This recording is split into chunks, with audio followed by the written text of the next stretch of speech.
शहर के एक पुराने मंदिर के दरवाजे पर रोज एक जवान विधवा डॉक्टर आती थी। नाम था उसका डॉक्टर मीरा त्रिपाठी।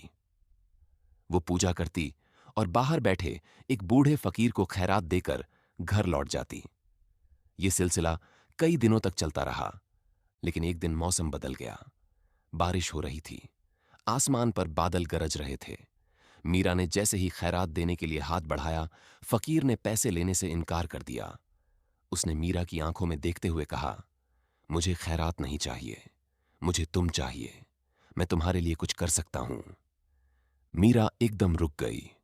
उसकी आंखों में एक अजीब कैफियत थी। यह वाकया भारत के सूबे मध्य प्रदेश के शहर नगरपुर का है। इसी शहर में डॉक्टर मीरा त्रिपाठी रहती थी।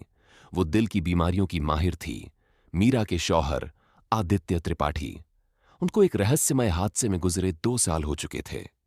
वो रोज सुबह 7 बजे शंकर मंदिर जाती थी। उसी मंदिर के दरवाजे पर एक भिखारी रोज बैठा दिखाई देता। उसका चेहरा गर्द से अटा हुआ, कपड़े मैले और फटे पुराने। वो हर गुजरने वाले से कुछ ना कुछ मांगता। जब मीरा मंदिर आती, पूजा करती और वापस जाती, तो जाते जाते उसी भिखारी को कुछ रुपए दे देती। भिखारी कुछ न कहता, बस हाथ जोड़कर सर झुका देता।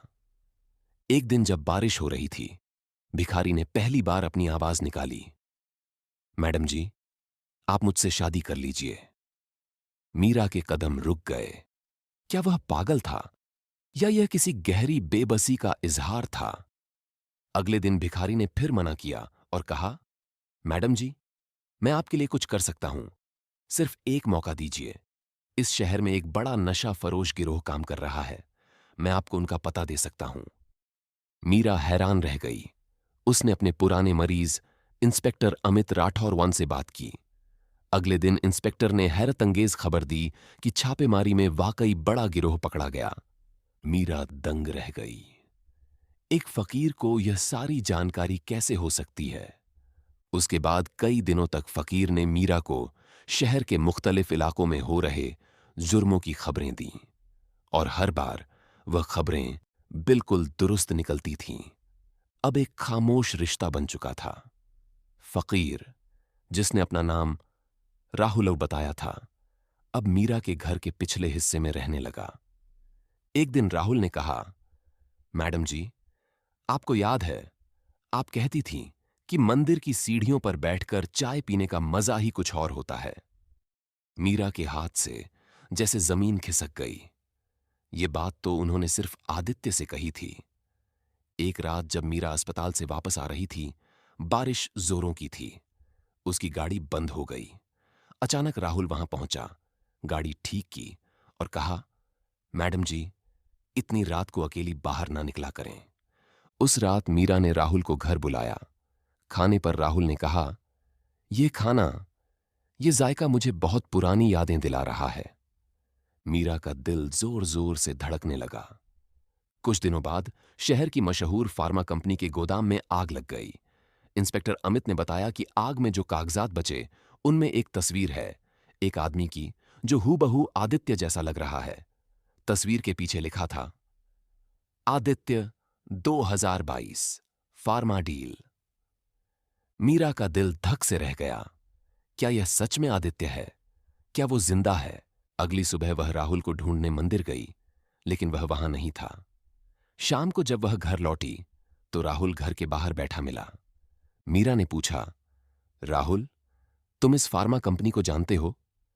राहुल ने नजरें झुकाकर कहा, मैडम जी, इस शहर में कौन नहीं जानता उन लोगों को, बहुत ताकतवर हैं। मीरा ने खुद गोदाम की रिपोर्ट निकलवाई। उसे पता चला कि आग जानबूझकर लगाई गई थी। इंस्पेक्टर अमित ने राहुल पर नजर रखने का बंदोबस्त किया। उसने बताया कि राहुल रात को एक पुराने खंडहर में जाता है और वहां कुछ लोगों से मिलता है। मीरा ने उस खंडहर का मुआयना किया और वहां उसे पुराने कागजात मिले, जिनमें फार्मा कंपनी के गैरकानूनी कारोबार की तफसील थी। उन कागजात के नीचे एक पुराना खत था, जिस पर लिखा था, आदित्य, तुम्हें सच छुपाना होगा। उस रात मीरा ने राहुल को बुलाया और वह तस्वीर उसके सामने रख दी। ये तुम हो, राहुल, सच बताओ तुम कौन हो? राहुल ने कहा, मैडम जी, कुछ सवालों के जवाब सिर्फ वक्त ही देता है, लेकिन मैं वादा करता हूं मैं आपको कभी नुकसान नहीं पहुंचाऊंगा। मीरा को गुस्सा आ गया। राहुल, अगर तुमने अभी सब कुछ ना बताया तो मैं पुलिस को बुला लूंगी। राहुल ने मुस्कुराकर कहा, अगर आपने मुझे पुलिस के हवाले किया तो वह सच आप कभी नहीं जान पाएंगी जो आपके आदित्य से जुड़ा है। फार्मा कंपनी के मरकजी दफ्तर के तहखाने में एक खुफिया कमरा है जहां सारे गैर कानूनी सबूत छुपे हैं। पुलिस ने छापा मारा और तहखाने में जो मिला वो हैरत अंगेज था। नशीली दवाओं की भारी मात्रा, काले धन के हिसाब और जाली दस्तावेज। सब कागजात में एक नाम बार बार आ रहा था, आदित्य त्रिपाठी। मीरा ने अपने फॉरेंसिक दोस्त डॉक्टर करण वर्मा से राहुल का डीएनए टेस्ट करवाया। उसी रात एक अनजान नंबर से मीरा को धमकी भरा फोन आया। डॉक्टर मीरा, राहुल को छोड़ दो वरना कीमत चुकानी पड़ेगी। मीरा ने राहुल का पीछा करने का फैसला किया। एक रात राहुल एक पुराने जले गोदाम में गया। मीरा और इंस्पेक्टर अमित ने छुप कर देखा कि एक शख्स राहुल को एक पैकेट दे रहा है। बाद में राहुल ने वह पैकेट खोला जिसमें तस्वीरें और एक यूएसबी ड्राइव थीं। राहुल ने तस्वीरें जला दीं। एक रात जब राहुल सो रहा था, मीरा ने वह यूएसबी निकाल ली। उसमें ऑडियो रिकॉर्डिंग थी जिसमें फार्मा कंपनी के मालिक विजय सिन्हा बुंड की आवाज थी जो कह रहा था, वो सॉफ्टवेयर वाला बहुत कुछ जानता है, फिक्र मत करो, वह अब हमारे रास्ते में नहीं है। फिर मीरा ने एक वीडियो देखा जिसमें विजय किसी से कह रहा था, अगर तुमने हमें धोखा दिया तो तुम्हारी बीवी को भी नहीं छोड़ेंगे। उस शख्स ने जवाब दिया, मैं वादा करता हूं, लेकिन मेरी बीवी को इस सब से दूर रखो। मीरा की सांसें रुक गईं। ये आवाज, ये तो राहुल की है। अगले दिन डॉक्टर करण ने फोन किया, मीरा, डीएनए टेस्ट के नतीजे आ गए हैं, फौरन मेरे ऑफिस आओ। जैसे ही मीरा ने लिफाफा खोला, उसका फोन बजा। इंस्पेक्टर अमित की घबराई आवाज थी, मीरा, राहुल को कुछ लोग उठाकर ले गए हैं, मुझे लगता है ये विजय के आदमी हैं। मीरा का दिल डूबने लगा। दरअसल राहुल कोई और नहीं बल्कि आदित्य त्रिपाठी ही था। 2 साल पहले जब आदित्य को पता चला कि फार्मा कंपनी नशे और काले धन के धंधे में शामिल है, उसने इसे बेनकाब करने का फैसला किया, लेकिन विजय ने उसकी जान लेने की कोशिश की।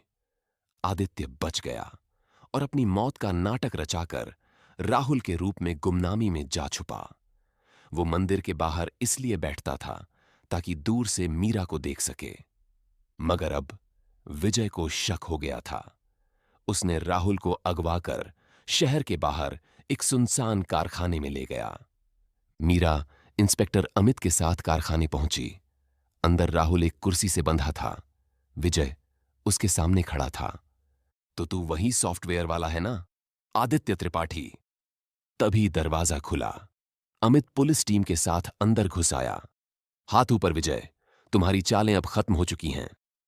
मीरा दौड़ती हुई राहुल के पास पहुंची, उसकी रस्सी खोली और कांपती आवाज में पूछा, राहुल, तुम ठीक हो? राहुल ने पहली बार उसकी तरफ देखा। मैडम जी, आज आपने मुझे बचा लिया। हमेशा मैं ही दूसरों को बचाने की कोशिश करता था। विजय को गिरफ्तार कर लिया गया। बाहर बारिश थम चुकी थी। मीरा ने वो लिफाफा निकाला जो डॉक्टर करण ने दिया था। कागज पर लिखा था, डीएनए मैच 99.9%, आदित्य त्रिपाठी।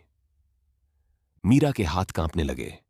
उसने राहुल का हाथ पकड़ा और धीरे से कहा, ये तुम हो ना, मेरे आदित्य?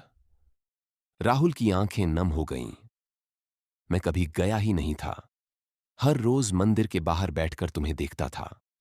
तुम्हारी एक मुस्कान मुझे जिंदा रखती थी। मीरा ने उसे गले लगा लिया।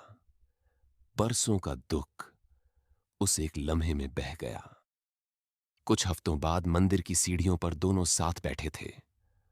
आदित्य अब साफ लिबास में, अपनी असली पहचान में। मीरा ने पूछा, अब क्या?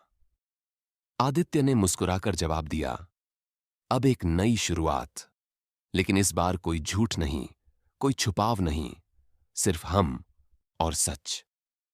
मंदिर की घंटियों की आवाज गूंज रही थी और सुबह की धूप दोनों के चेहरों पर पड़ रही थी।